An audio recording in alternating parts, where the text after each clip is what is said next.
마태복음 4장 1절에서 11절까지의 말씀, 우리 한 목소리로 함께 봉독하겠습니다. 함께 봉독합니다. 그때에 예수께서 성령에게 이끌려 마귀에게 시험을 받으러 광야로 가사 40일을 밤낮으로 금식하신 후에 줄이신지라. 시험하는 자가 예수께 나와서 이르되 내가 만일 하나님의 아들이거든 명하여 이 돌들로 떡덩이가 되게 하라. 예수께서 대답하여 이르시되 기록되었으되 사람이 떡으로만 살 것이 아니요 하나님의 입으로부터 나오는 모든 말씀으로 살 것이라 하였느니라 하시니, 이에 마귀가 예수를 거룩한 성으로 데려다가 성전 꼭대기에 세우고 이르되 내가 만일 하나님의 아들이거든 뛰어내리라. 기록되었으되 그가 너를 위하여 그의 사자들을 명하시리니 그들이 손으로 너를 받들어 발이 돌에 부딪히지 않게 하리로다 하였느니라.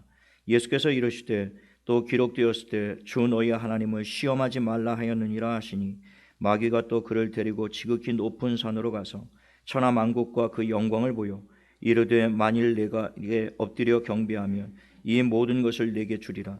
이에 예수께서 말씀하시되 사탄아 물러가라. 기록되었으되 주 너희 하나님께 경배하고 다만 그를 섬기라 하였느니라.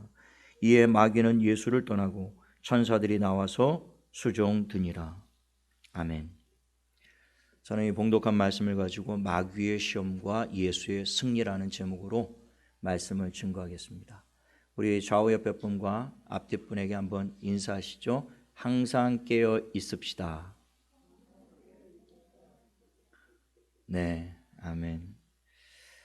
오늘도 3월의 마지막 주일인데요, 얼마나 세월이 빠른지 정말 세월을 아껴야 되겠다, 그런 생각이 듭니다. 온라인으로 예배를 드리고 계시는 우리 성도들의 가정 가운데도 동일한 은혜와 축복이 함께 하시기를 예수님의 이름으로 축복합니다.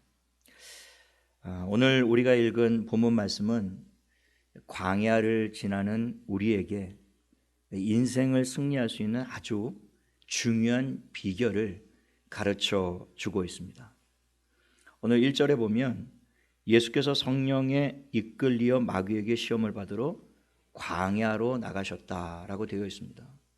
우리는 이 말씀을 통해서 다시 한번 광야는 시험이 있는 곳임을 확인하게 됩니다. 우리의 인생 여정은 광야를 걷고 있는 이스라엘 백성들의 여정과 같은 삶인데요, 그래서 이 광야는 끊임없는 시험과 어려움이 있게 되는 것입니다. 오늘 주님도 이 광야에 나가서 그 시험을 받으셨다라고 하는 것이죠. 2절에 40일을 밤낮으로 금식하신 후에 줄이신지라. 예수님은 광야에서 40일 밤낮으로 금식하시고 줄이셨다라는 것이죠. 이 광야에서 극심한 굶주림과 목마름을 경험하셨다라는 거예요. 광야를 걷고 있는 우리 모두가 날마다 경험하는 것이 바로 이것 아니겠습니까? 영적인 굶주림과 목마름을 우리 인생 가운데 날마다 경험하는 것이 이 광야라는 것이죠.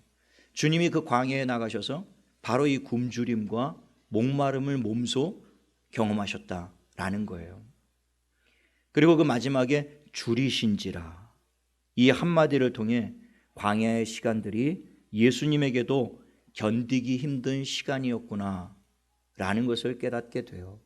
왜냐하면 예수님도 우리와 동일한 육신을 입고 오셨기 때문에 40일 주야를 금식하셨을 때 어찌 힘들지가 않으셨겠어요.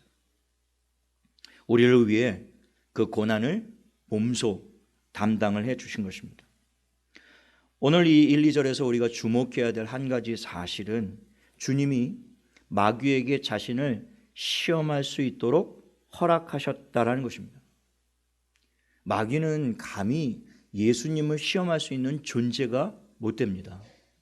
마귀 따위가 어떻게 감히 하나님의 아들인 예수님을 시험할 수가 있겠어요. 그런데 오늘 그럼에도 불구하고 예수님이 마귀로 하여금 자신을 시험할 수 있도록 허락을 하셨다라는 것입니다. 그 이유는 한 가지예요.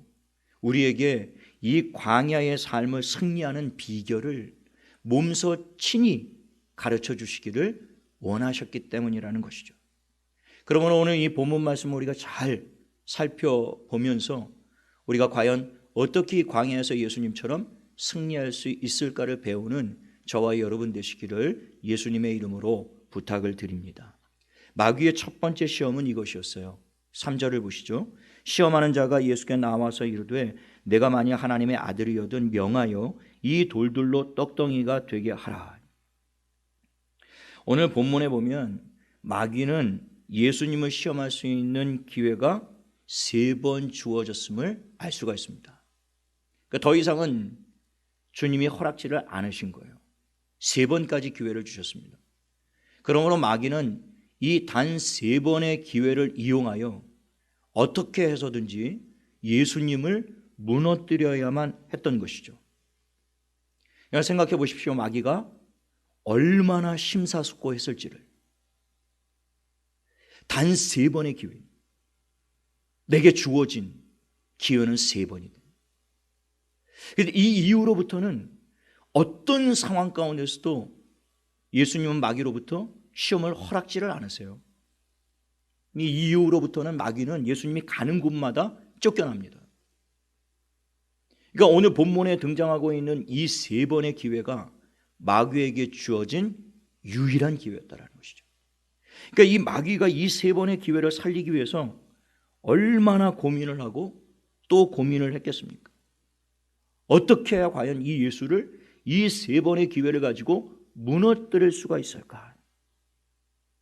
그렇게 엄선하고 추려서 던진 첫 번째 시험이 바로 이 돌들로 떡덩이가 되게 하라라는 것이었습니다. 그러니 이것이 그냥 단순한 시험이 아니었다라는 것이죠. 마귀가 그냥 아무거나 막 던져본 게 아니에요. 마귀에게 수만 가지의 전략이 있고 전술이 있지만 그 중에서도 엄선하고 엄선해서 단 3번 이걸 가지고 어떻게든지 저 하나님의 아들을 내가 무너뜨려야 됐기 때문에 얼마나 강력한 시험을 꺼내 들었겠냐라고 하는 것입니다. 표면적으로 보기에 이 돌들로 떡덩이를 만들어 보라 굉장히 단순하고 그게 무슨 대단한 시험인가 라고 싶겠지만요, 그 안에 아주 사탄의 간교한 계략이 들어있는 것입니다. 풀어서 말씀드리면 이거예요. 당신이 아무리 하나님의 아들이라도 먹고 사는 문제부터 해결해야 되지 않겠느냐, 이것인데요. 옛말에 수염이 석자라도 먹어야 양반이다, 그런 말이 있죠. 아무리 하나님의 아들이라도 지금 40일 동안 줄이고 있는데 지금 인간에게 먹고 사는 것보다 더 시급하고 중요한 문제가 어디 있겠느냐. 40일을 밤낮으로 줄이신 예수님이 육체를 우리와 동일하게 가지고 계셨기 때문에 이 문제보다 예수님께 더 절박하고 간절한 시험이 어디 있었겠어요. 모든 인간에게 가장 기본적이고 중대한 문제가 바로 이것이라는 거죠. 의식주 문제.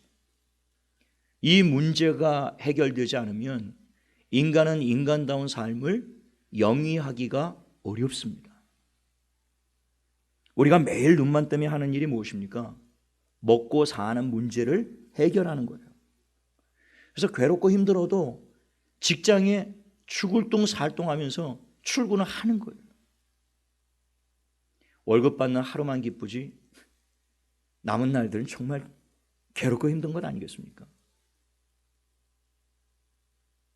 그러나 내가 일하지 않으면 우리 가정에 먹고 사는 문제를 해결할 길이 없기 때문에 죽으나 사나 일을 하러 나가야 되는 것이죠. 사람들이 정부를 향해 날마다 아우성치는 문제가 이것 아닙니까?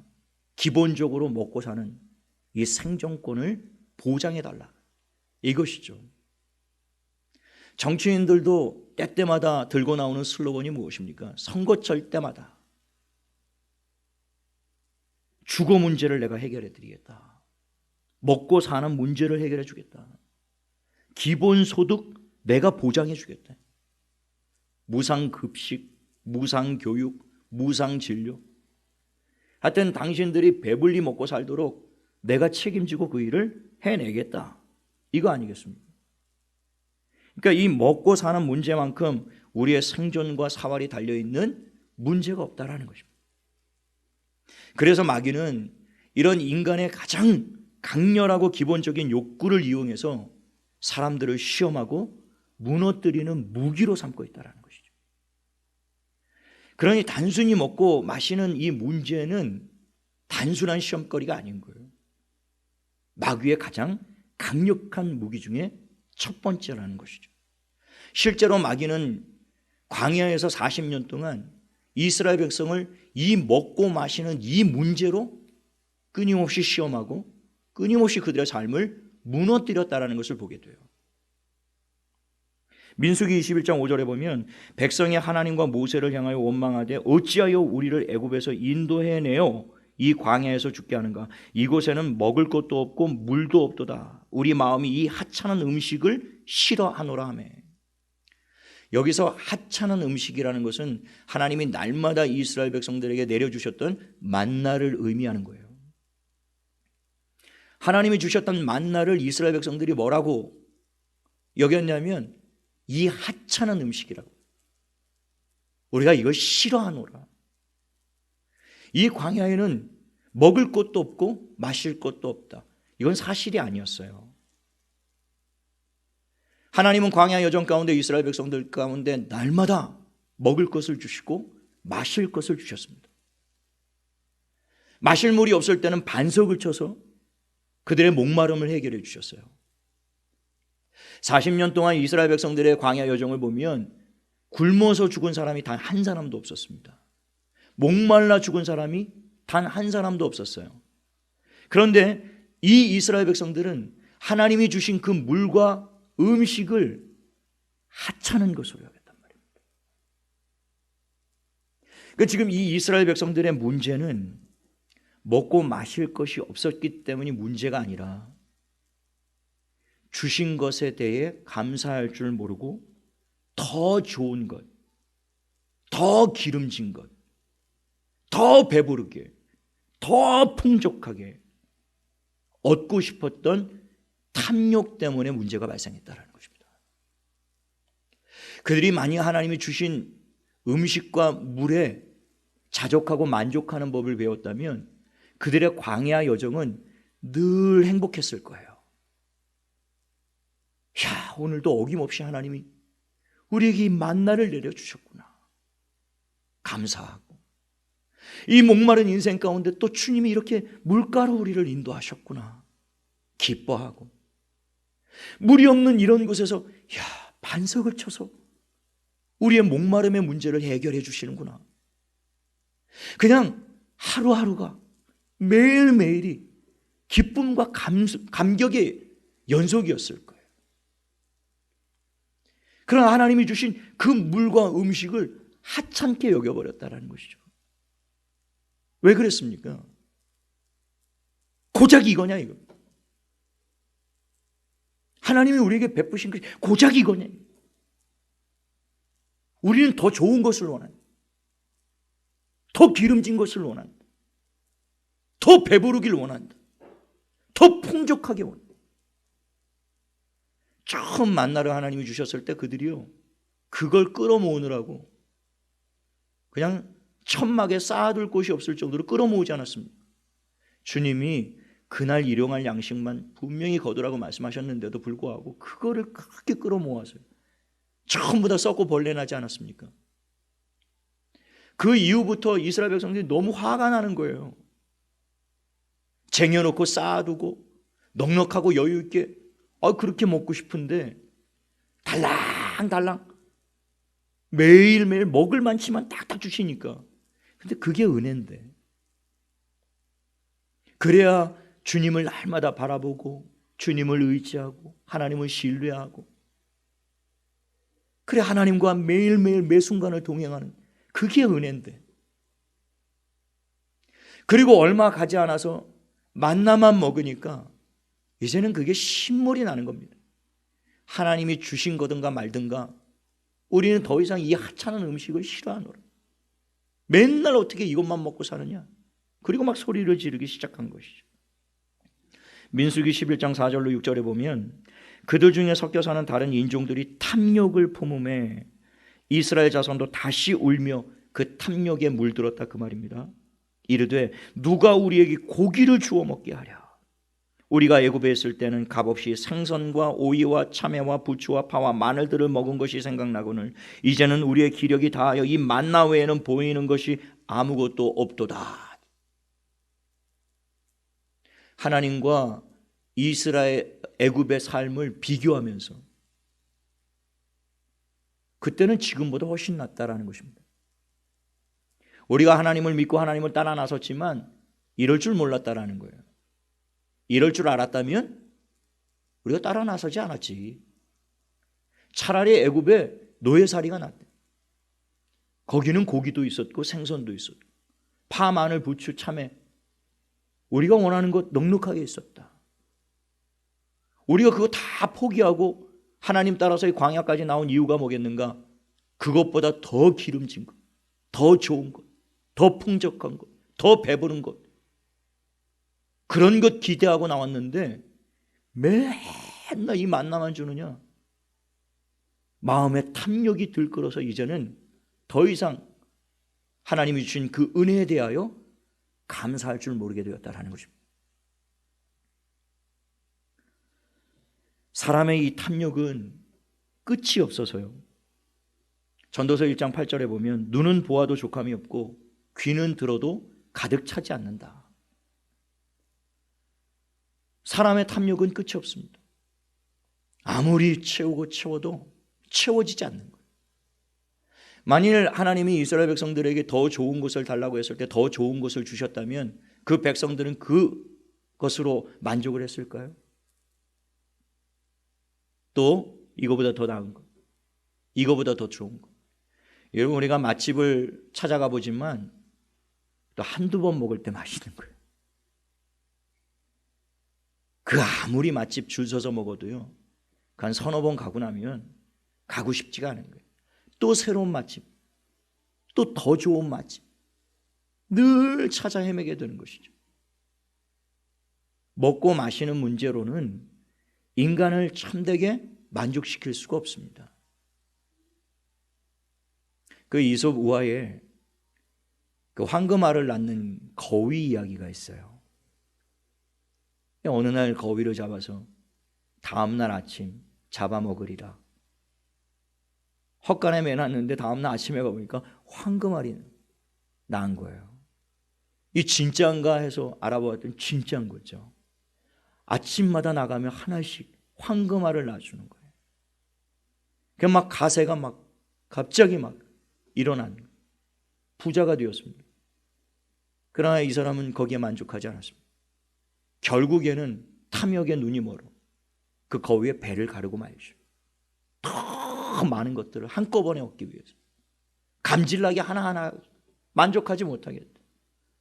그게 인간의 욕심이고 인간의 탐욕 아니겠습니까? 끝이 없는 거예요. 밑빠진 독과 같아서 하나님이 그걸 아셨기 때문에 왜 하나님이라고 그 광야에서 각종 뷔페를 차려서 그리 먹고 싶은 대로 그 배불리 먹게 그렇게 해주고 싶지 않았겠어요. 그런데 그 광야 여정 가운데 하나님이 이스라엘 백성들에게 정말 가르치기를 원하셨던 것은 사람이 먹고 사는 문제로만 사는 게 아니라는 거예요. 진정한 만족은 주신 것에 대해 감사하는 마음에서 비롯되는 것이라는 것입니다. 산에 진미가 있어도요, 집에 육선이 가득해도요, 서로 다투고 미워하고 감사할 줄 모르고 만족할 줄 모르면요, 거기가 지옥입니다. 뭐 펜트하우스, 뭐 사람들이 열광하고 보는데요, 왜 열광하나 가끔 들여다봅니다. 정말 막장 중에 그런 막장이 없더라고요. 세상 막장은 거기다 다 뭐 사람들이 왜 열광을 하는지 모르겠어요. 그들의 탐욕을 보면 얼마나 끔찍한 탐욕을, 끝도 없습니다. 이게 아무리 펜트하우스에 살고 어마어마한 부귀영화를 누려도요, 감사할 줄 모르고 자족할 줄 모르면 거기가 지옥인 것이죠. 아무리 작은 것이라도 하나님이 주신 것에 대한 감사와 기쁨을 가진 마음이 있을 때 우리는 이 광야에서 승리할 수 있다는 것을 주님이 우리에게 가르쳐 주기를 원하셨던 거예요. 지금 지난 1년이 넘도록 우리가 일상의 소소한 일들이 얼마나 감사한 일이었는지를 지금 뼈저리게 느끼고 있지 않습니까? 마스크를 벗고 살았던 것이 이게 하나님의 엄청난 축복이었구나. 성도들이 마주 앉아서 식사를 마음껏 하고 차를 마시고 담소를 나눌 수 있었던 그 시간들이 이게 말로 닿을 수 없는 은혜였구나. 이걸 깨달아요. 지금 제가 주일날마다 가장 그리워하는 게요, 이 예배 시간에 우리 아이들이 아래 위층으로 막 뛰어다니면서 막 떠들고 뛰어노는 그게 너무 그리워요. 지금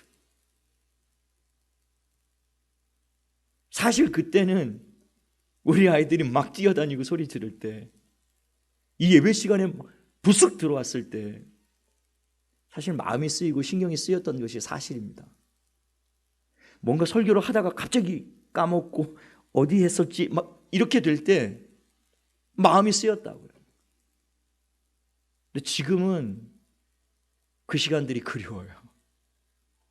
아이들이 막 다 뛰어들어와서 여기서 숨바꼭질해도 좋을 것 같아요.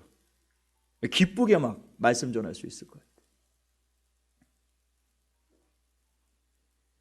더 좋고 더 비싸고 더 배불리 먹고 더 풍성한 것을 먹는다고 해서 이 광야에서 승리하는 삶을 살 수 있는 것이 아니라는 것임을 우리가 분명히 알아야 됩니다. 주님은 오늘 4절에 기록되었을 때 사람이 떡으로만 살 것이 아니에요. 하나님의 입으로부터 나오는 모든 말씀으로 살 것이라 하였느니라. 광야를 지나고 있는 인생에게 중요한 문제는 얼마나 더 좋은 것을 먹고 마시고 이 세상의 것들로 얼마나 더 풍족하게 되느냐가 아니라는 것입니다. 정말 중대한 문제는 이 광야 여정에서 우리가 얼마나 하나님의 말씀대로 사느냐, 하나님의 말씀대로 사는 것이 정말 우리의 생명이 죽고 사느냐의 문제가 달려있는 중대한 문제라는 것입니다. 이 광야 여정을 지나가고 있는 동안에 우리는 마귀로부터 끊임없이 먹을 것과 마실 것, 입을 것에 대한 유혹과 시험에 흔들리게 됩니다. 그러나 주님은 오늘 말씀을 통해서 이 광야의 인생 여정은 결코 먹고 마시는 것으로 만족하고 풍족하게 되는 것이 아님을 가르쳐주고 있는 것입니다. 이 광야 여정은 하나님의 말씀을 붙잡아야 돼요. 하나님의 말씀을 붙들고 그 말씀을 의지하여 살아가는 길만이 이 광야에서 승리하는 길임을 믿게 되시기를 예수님의 이름으로 축원합니다. 하나님의 말씀을 붙잡아야 돼. 하나님의 말씀을 따라가야 돼. 거기에 진리가 있고요, 거기에 참된 생명이 있고요, 거기에 구원이 있습니다. 마귀가 끊임없이 매일매일 우리의 육신의 정욕을 자극하며 먹고 마시는 문제로 끊임없이 우리를 시험하지만 그것들에 우리의 마음을 빼앗기고 흔들리지 않게 되기를 우리가 하나님의 말씀으로 살아야 됩니다. 말씀을 따라가야 되는 거예요. 마귀의 두 번째 시험은 이것입니다. 6절에 이르되 내가 만일 하나님의 아들이거든 뛰어내리라. 기록되었을 때 그가 너를 위하여 그의 사자들을 명하시리니 그들이 손으로 너를 받들어 발이 돌에 부딪히지 않게 하리로다 하였느니라. 첫 번째 시험을 주님이 기록되었을 때 신명기의 말씀으로 물리치시자 마귀도 기록된 말씀을 이용합니다. 그러니까 이 마귀가 얼마나 교활한 자인지 우리가 알아야 되는 것이죠. 하나님의 말씀을 들고 나와요. 이 인용한 구절이 시편 91편 11절 12절 말씀이거든요. 그 말씀의 기록이 무엇이냐면 그가 너를 위하여 그의 사자들을 명하시리니 그들이 손으로 너를 받들어 발이 돌에 부딪히지 않게 하시겠다라고 시편 91편에 약속하시지 않았느냐라는 거예요. 그러니 성경 꼭대기에 예수님을 세워놓고는 뛰어내려 보라는 거예요. 한번 뛰어내려 보라는 겁니다. 정말 주님이 시편에 약속하신 대로 그 말씀을 지키는지 시험해 보자는 것이었습니다. 마귀는 지금도 우리로 하여금 과연 하나님이 말씀하신 대로 약속을 신실하게 잘 지키시는지 시험해 보도록 끊임없이 우리를 부추깁니다. 정말 하나님이 기록된 말씀대로 역사하시는지, 하나님이 정말 우리를 사랑하시는데 정말 우리를 사랑하시는 것이 맞는지 시험해 보라는 거예요. 하나님이 그 약속을 지키는지 안 지키는지 테스트해 보라는 겁니다. 예수님께 두 번째 제안했던 시험이 바로 그것이었어요. 분명히 성경에 기록했다. 네가 성전에서 뛰어내리면 하나님이 천사를 보내서 네가 땅에 발이 부딪히지 않게 붙들어 주시겠다고 약속하시지 않았냐? 한번 시험해 봐야지. 실제로 테스트해 봐야지. 그 말씀이 진짜인지 아닌지 어떻게 알아? 그냥 무조건 아멘, 무조건 믿습니다.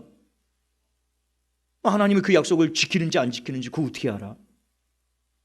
테스트해 봐야지. 시험해 봐야지. 정말 하나님이 이 기록된 말씀대로 지키는지 한번 해봐야지. 출애굽기 17장 7절에 보면 이스라엘 백성들이 여호와를 시험하여 이르기를 여호와께서 우리 중에 계신가 안 계신가 하였으며, 이스라엘 백성들이 하나님을 시험했는데 시험의 내용이 뭐냐면 하나님이 우리 중에 계신가 안 계신가 하였다라는 거예요. 그들이 마사에서 마실 물이 없자 이스라엘 백성들은 바로 하나님의 신실함을 의심하면서 하나님을 시험했다라는 거예요. 그 시험의 내용이 그것입니다. 하나님이 우리 중에 계시면 마실 물을 주실 것이고, 그렇지 않으면 하나님은 우리 중에 계신 것이 아니다. 우리 중에 계신가 안 계신가?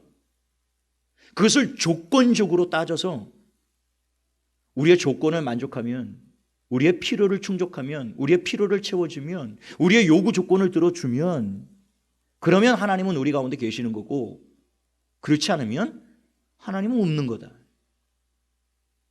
이걸로 하나님을 테스트해 보았다라는 거예요. 하나님을 시험해 봤다라는 겁니다. 창세기 3장에 보면 뱀이 하와를 유혹할 때도 이것으로 시험한 것.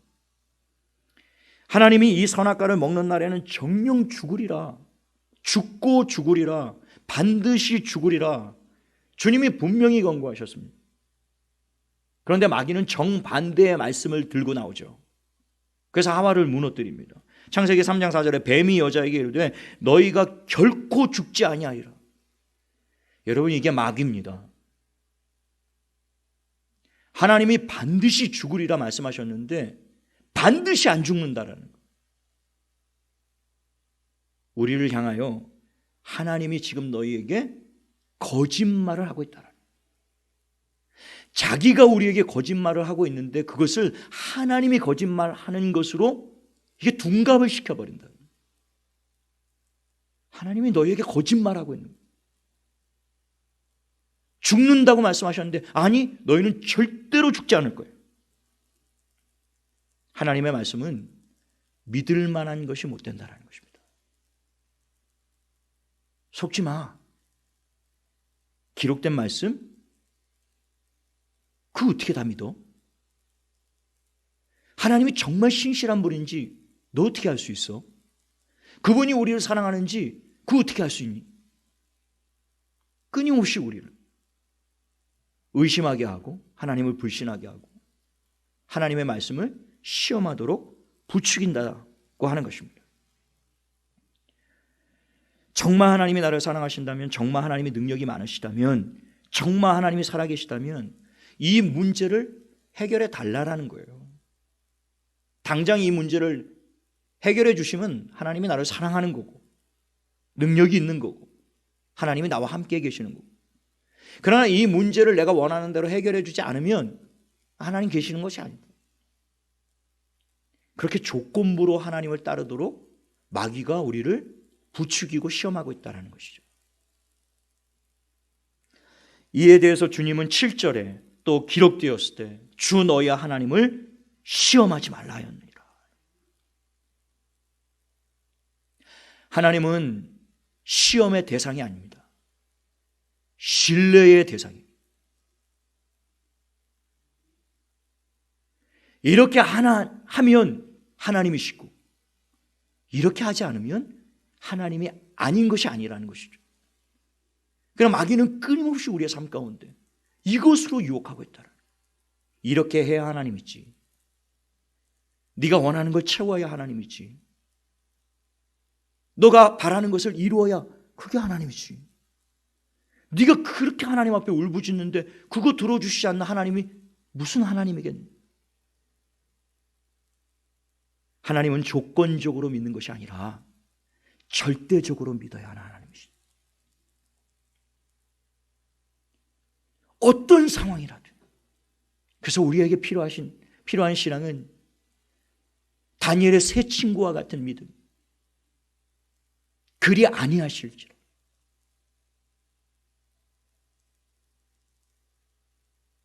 그 금신상 앞에 절하지 않으면 풀무불에 던지겠다. 풀무불을 7배나 뜨겁게 하고 하나님이 아닌 금신상 앞에 절하라, 아니면 죽이겠다라고 협박할 때, 그때 다니엘의 세 친구의 고백이 그것 아닙니까? 하나님이 저 불구덩이에서 우리를 건지실 것이고, 그러나 그리 아니하실지라도 우리는 왕의 금신상 앞에 절하지 않겠나이다. 우리는 오직 여호와만 섬기겠나이다. 그리 아니하실지라도 주 너희 하나님을 시험하지 말라. 이렇게 해주시면 하나님, 이렇게 안 하면 하나님 아니, 그게 아닌 것이죠. 그리 아니하실지라도. 그래서 하박국 선지자의 그 고백이 귀한 거예요.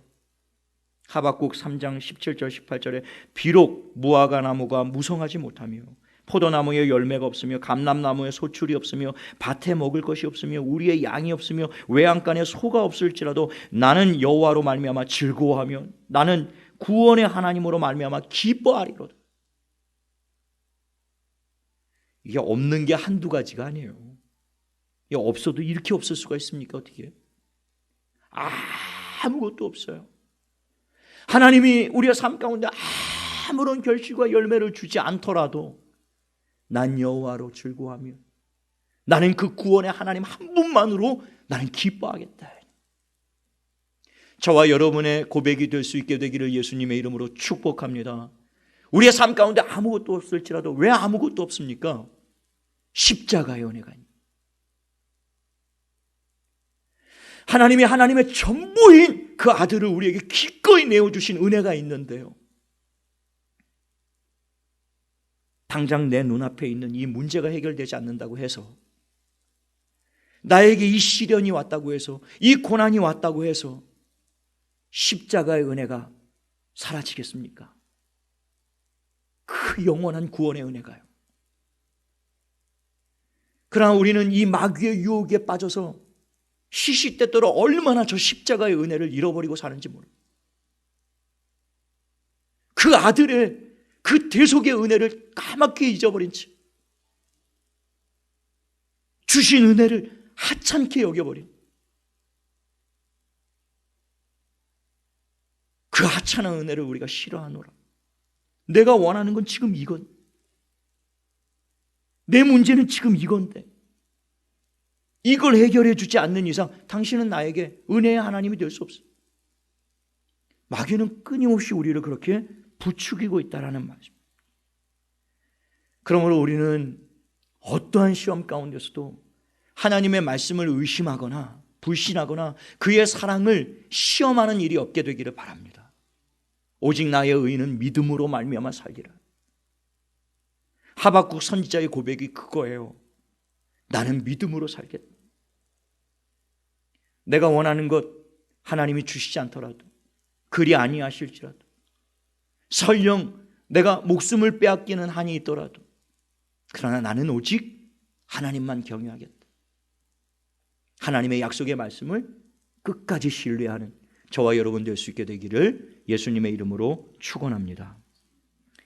마지막 세 번째 시험은 이것이에요. 8절에 예수님을 지극히 높은 산으로 데리고 가 거기서 천하만국과 영광을 보여줍니다. 그리고 9절에 이르되 만일 내게 엎드려 경배하면 이 모든 것을 내게 주리라. 이제 마귀가 본성을 드러내죠. 감히 하나님의 아들을 향하여 내게 엎드려 절하라는 것입니다. 마귀가 얼마나 사악한 존재인지를 우리가 한시도 잊지 않아야 돼요. 자기를 지으신 창조주 앞에 하나님이 아무리 3번의 기회를 허락하셨다고 할지라도 할 시험이 있고 못할 시험이 있어요. 그러나 그것도 구분하지 못하는 게 마귀입니다. 감히 하나님을 향하여 내게 엎드려 절하라. 어떻게 이런 시험을 할 수가 있습니까? 마귀는 그런 짓을 능히 할 자라는 겁니다. 하나님을 자기 앞에 무릎을 꿇게 하려고 하는, 하물며 인생들이겠습니까? 하물며 수많은 이 인간들이야 마음만 먹으면 얼마든지 자기 앞에 무릎 꿇릴 수 있다라고 생각하며 예수님도 무릎 꿇게 만들 수 있다라고 천하만국과 그 영광을 보여주며, 지금도 마귀는 동일한 방식으로 우리에게 끊임없이 이 세상의 영광을 보여줍니다. 보암직도 하고 먹음직도 하고 탐스러운 것들로 수많은 사람들을 미혹하면서 지금도 우리를 무너뜨리기 위해서 혈안이 되어 있는 것이죠.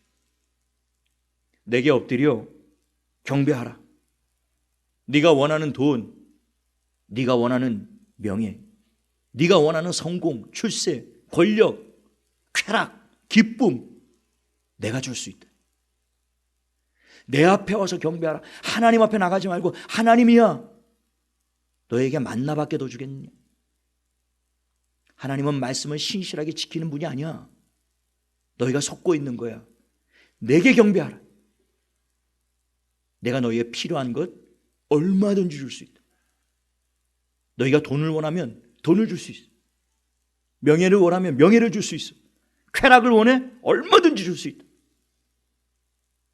내게 와 경배하라는 것입니다. 끊임없이 이걸로 지난 역사 속에서 얼마나 많은 사람들이 이 시험에 무너졌는지 몰라요. 그 명망 있고 유명하고 저명한 인사들이요, 돈 문제 때문에, 쾌락 때문에 한순간에 나락으로 떨어지고 멸망으로 들어간 사람이 한두 사람이 아닙니다. 성직자들 가운데, 그리스도인들 가운데 얼마나 많은 교회들이 이런 문제들 때문에 무너지고 있는지 모릅니다.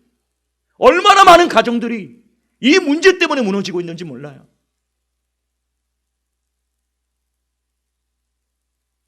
마귀는 쉬지 않습니다. 단 한순간도 놓치지 않아요. 가룟 유다의 그 자그마한 틈을 비집고 들어가서 예수님을 결국에 배반하고 팔아버린 호시탐탐. 다윗이 한순간에 무너졌던 것은 다윗만의 문제가 아닙니다. 우리가 늘 깨어 있어야 될 이유고, 우리가 늘 마귀의 시험을 경계해야 될 이유가 여기에 있는 겁니다. 깨어있지 않으면 무너질 수밖에 없어요. 많은 사람들은 돈 앞에 엎드려 경배합니다. 만몬을 숭배하죠. 돈. LH 투기를 보면서 사람이 얼마나 돈을 끌어모으면 저 욕심을 채울까? 한도 끝도 없는 저들의 욕심. 서로 그 시장직을 차지하겠다고 얼마나 올라가면 그 권력에 대한 욕망이 채워질 수 있을까요? 끝도 없는 명예욕과 권력욕과 물질욕에, 쾌락에 사로잡혀서요,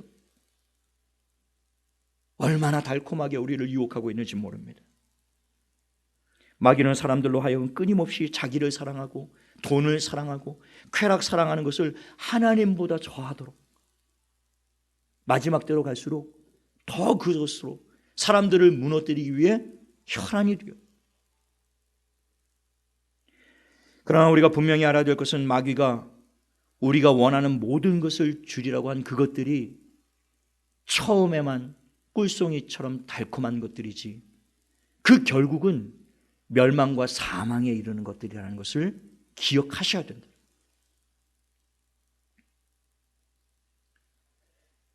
아프리카 원주민 중에 원숭이 사냥을 아주 재밌는 방법을 하는 그런 부족이 있습니다. 원숭이 손이 들어가는 조그마한 호리병에 원숭이가 좋아하는 열매들을 가득 채워놓고 땅에다 그걸 묻어놔요. 그리고 돌아갑니다. 다음날 아침에 돌아와 보면 어김없이 원숭이가 그 냄새를 맡고요, 그 좁은 호리병 속에 손을 겨우 집어넣어가지고 그걸 움켜줘요. 손이 나오질 않는 겁니다. 몽둥이 들고 원주민이 이렇게 슬렁슬렁 걸어가는데요, 원숭이가 달아나질 못하는 거예요. 이걸 못 놓는 거예요. 이걸 움켜쥐고 이걸 놔야 사는데 못 놓는 겁니다. 이 열매를 처음 봤을 때 이게 웬 횡재냐? 나무에 그 힘들게 올라가서 따지 않아도 여기에 이 공짜 열매들이 이렇게 풍성하구나. 그게 미끼라는 사실을 전혀 모르는 것이죠. 멧돼지를 사냥하는 방법 중에 그런 게 있다고 그러더라고요. 멧돼지 기물에 우동이를 파놓고 거기다 막걸리를 잔뜩 부어놓습니다. 막걸리 냄새를 맡고요. 멧돼지가 찾아오는데요, 그 나무 가지 위에다가 큰 바위를 줄에다 매달아 놓는 거예요. 그 막걸리 위에다가. 막걸리를 마시려면 그 바위를 머리로 밀어야 됩니다. 먹으려고 보면 밀렸던 바위가 와가지고 머리를 콱 치니까 꽥 하고 소리를 질렀다가, 근데 그 냄새를 잊지 못하는 거죠. 자기가 곧 죽게 될 줄도 모르고 또 가서 또 그 술 냄새를 맡고 또 마시고 점점 더 세게 밉니다. 그럼 머리가 터지는데도 알지를 못해요. 이제는 술에 취해서 술이 자기를 먹는지 자기가 술을 먹는지 전혀 몰라. 피를 철철 흘리면서도 그 바위에 계속 머리를 들이받습니다.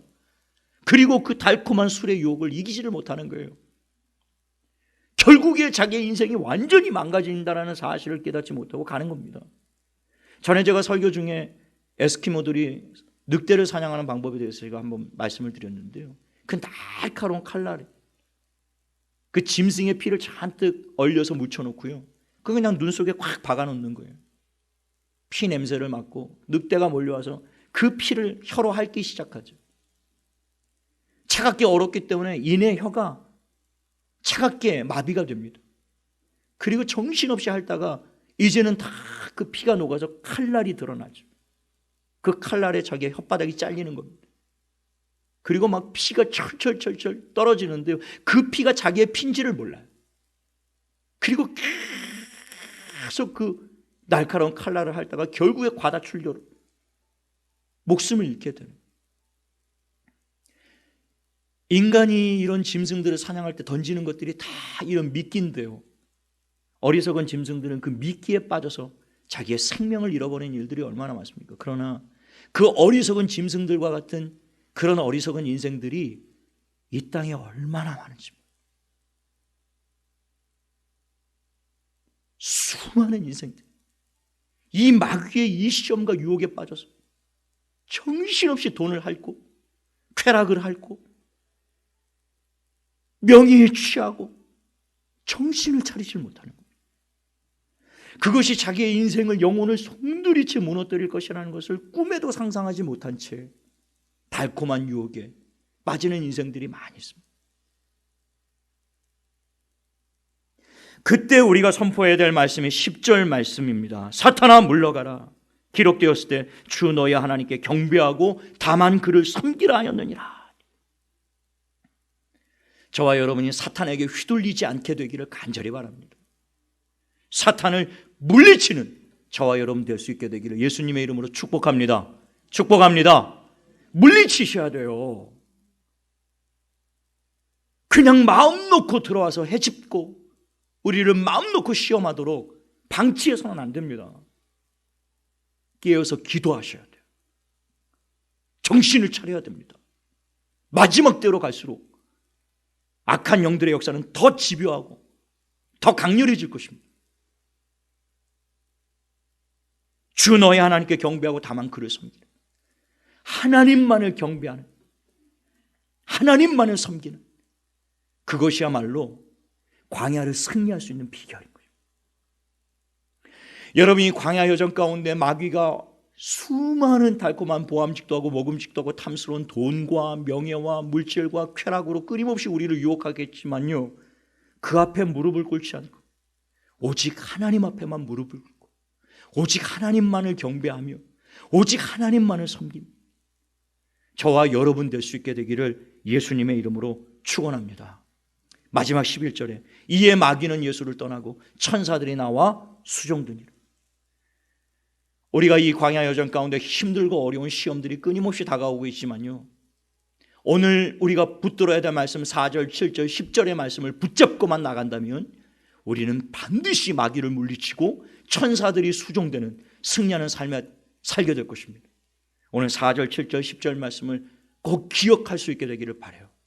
다시 한번 읽고 마치겠습니다. 4절, 기록되었을 때 사람이 떡으로만 살 것이 아니요 하나님의 입으로부터 나오는 모든 말씀으로 살 것이니라. 7절 말씀, 기록되었을 때 주 너의 하나님을 시험치 말라. 10절, 사탄아 물러가라. 기록되었을 때 주 너의 하나님께 경배하고 다만 그를 섬기라 하였느니라. 오늘 주님이 이 말씀 붙잡고 마귀의 시험을 이기고 승리했던 것처럼 날마다 광야의 삶 가운데 이 말씀을 붙잡고 이기고 승리하는 저와 여러분이 될 수 있게 되기를 예수님의 이름으로 축원합니다.